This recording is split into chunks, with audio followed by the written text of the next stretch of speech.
A law firm representing the families of 30 Venezuelans deported from the U.S. to El Salvador is asking that country's Supreme Court to judge the legality of their detention. The Venezuelans were sent to El Salvador's so-called mega prison, CCOT, as part of a deal with Salvadoran President Nayib Bukele.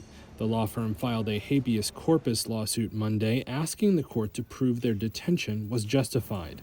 It comes after the U.S. sent 238 Venezuelans to El Salvador, accusing them of being members of the Tren de Aragua gang. On Monday, lawyer Jamie Ortega told reporters outside the court that while they are only representing 30 of the Venezuelans, they'd request habeas corpus for all of them. First, they should be immediately released, and failing that there should be an orderly and systematic transfer and repatriation as required by our immigration laws. Our immigration law is fabulous. It is an excellent law. This legislation should be applied to the 238. Ortega said that his firm had been asked to represent the migrants by Venezuela's government as well as family members. On Tuesday, the migrants' relatives marched for their release in Venezuela's capital, Caracas.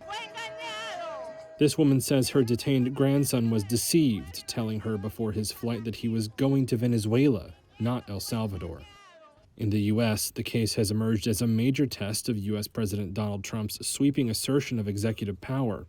Some 137 of the group were deported under an obscure U.S. wartime law targeting alien enemies that was quickly blocked by U.S. Judge James Boasberg, who ordered the plane carrying them to turn around. However, they later arrived at the mega prison under a deal where, the White House says, Washington is paying some $6 million to hold them in custody. Lawyers and families dispute that the migrants are Tren de Aragua members. On Tuesday night, the Trump administration argued the deportations did not violate Judge Boasberg's orders. They again said the flights had left U.S. airspace by the time he issued a written order and so had not been required to return. They also invoked a state secret privilege, saying the judge's inquiry was judicial overreach.